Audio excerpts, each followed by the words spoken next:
আসসালামু আলাইকুম, welcome back to my channel with another new vlog. আশা করি সবাই ভালো আছো বন্ধুরা। আমি আলহামদুলিল্লাহ তোমাদের দয়ে ভালো আছি, সুস্থ আছি। আচ্ছা, আজকে ব্লগটা পুরোপুরি তোমাদেরকে দেখাবো প্রাকৃতিক সৌন্দর্য নিয়ে। সকালবেলা হাঁটতে বের হয়েছি।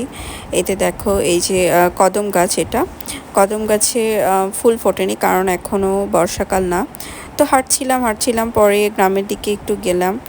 হাঁটতে হাঁটতে গিয়ে দেখি যে প্রচুর পরিমাণে এখানে সেকো দিয়ে পানি তুলে মানে খেতে দেওয়া হয়েছে। ক্ষেত বলতে এখানে জমি বোঝায়, যেখানে ধান চাষ করে, বিভিন্ন চাষ করে, সেখানে তো পানির প্রয়োজন, তো পানি দেওয়া হয়েছে। যাই হোক, স্কুলে চলে এসেছি হাঁটতে হাঁটতে, কারণ অফিস।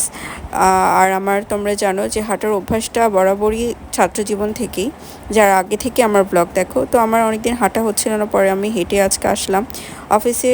আজকে এসেছি একদম ঈদের পরে ফার্স্ট অফিস। তো অবভিয়াসলি হাতে মেহেদি থাকবে ঈদের, তাই তো স্বাভাবিক। মেহেদি আমার উঠে গেছিলো, আবার হালকা করে আমি দিয়েছি। তো এটা আমার ডেস্ক থেকে বাইরের দৃশ্য, অনেক সুন্দর বাইরের দৃশ্য। তোমাদের একটু ব্লার আসছিল বলে আবার একটু ক্লিয়ার করে দেখায়। কত সুন্দর ধান ক্ষেত দেখো তোমরা। এখন ধান লাগিয়েছে, শীতকালে তোমার সরিষা লাগিয়েছিল।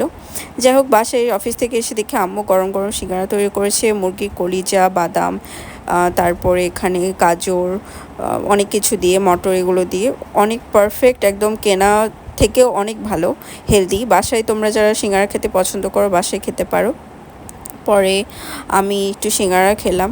সিঙ্গারা খাওয়ার পরে একটু চা খেয়েছি। তো এই তো গ্রামের পরিবেশ তোমাদেরকে হালকা দেখালাম, কত সুন্দর পরিবেশ। আর এখন যেহেতু বসন্তকাল, হালকা হালকা সকালে একদম ভোরবেলা অনেক কুয়াশার মতো থাকে। আর আজকে একটু আকাশটা মেঘলা, কারণ এখন চৈত্র মাস, এই বৃষ্টি, এই ঝড়, এরকম একটা সময়।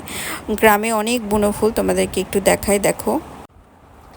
এগুলো বুনো ফুল আবার আমার ড্রেসের কালারের সাথে ম্যাচ হয়ে গেছে, অনেক কালারই আছে। যাই হোক, আজকে টিয়া কালারের একটা পোশাক পরেছি। আমি কয়েকদিনে আর কি গ্রামের তোমাদের ভিউ নিয়ে দেখানোর চেষ্টা করছি।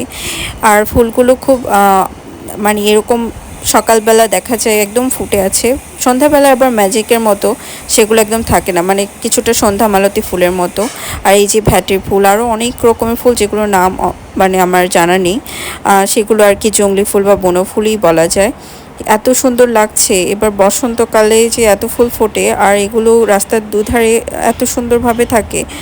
মানে দেখুন, আসলে আপনাদের সবাইকে বন্ধুরা দেখানোর জন্যই আসলে ভিডিও করেছি। তাছাড়া আমার অনেক শাই ফিল হয় সবার সামনে ভিডিও করা। আর গ্রামে কিন্তু সবাই অনেক কৌতূহল হয়, শহরে কেউ এভাবে ভিডিও করছে দেখলে তারা কৌতূহলবশত তাকিয়ে থাকে। আসলে আমার এটা খুবই আনইজি লাগে যদিও, কিন্তু কি করব আর।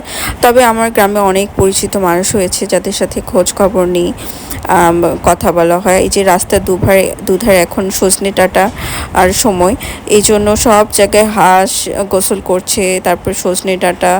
আর রাস্তার দুধারে এই যে কলার গাছ, ওদের আসলে সবজি সেভাবে কিনতে হয় না গ্রামের মানুষদের, বরঞ্চ আমরাই কিনে খাই শহরের মানুষ যারা। যাই হোক, অনেকের সাথে আলাপ হয়, কথা হয়, খুব ভালো লাগে। অনেকে দুঃখ সুখের কথাও বলে, ভালো লাগে। এখানে ঘুঘু পাখি অনেক অনেক বেশি, এই জন্য রাস্তাঘাটে এরকম ঘুঘু দেখতে পাওয়া যায় এবং অনেক কাছ থেকে দেখতে পাই। আর ঘুঘুর ডাক কিন্তু আমার খুব ভালো লাগে। আর এখানে আপনার যে গরমের সময় এখানে প্রচুর আমের গাছ, আমের কোনো অভাব নেই। আর আমি ভাগ্যবান যে এরকম একটা জায়গায় আসলে আমার চাকুরি, আর চাকুরি জীবনের প্রথম চাকুরি না, এটা আমার দ্বিতীয় চাকরি। এর আগেও আমি শহরে একটা চাকরি করতাম শিক্ষক হিসেবে। তো এই জন্য আমার খুব ভালো লাগে এখানে। এই বুনো ফুলগুলো অনেক সুন্দর দেখতে। যাই হোক, আমি ডেস্কে লাঞ্চের পরে এরকম একটু রেস্ট নিচ্ছিলাম, মাথা ব্যথা করছিল। তো আজকে এই পর্যন্তই, ভালো থাকো সবাই। অনেক দিন তোমাদের সাথে ভ্লগ শেয়ার করিনি, এই জন্য ভাবলাম ভ্লগ শেয়ার করি। তো ভালো লাগে সাবস্ক্রাইব করতে কিন্তু ভুলো না। আল্লাহ হাফেজ।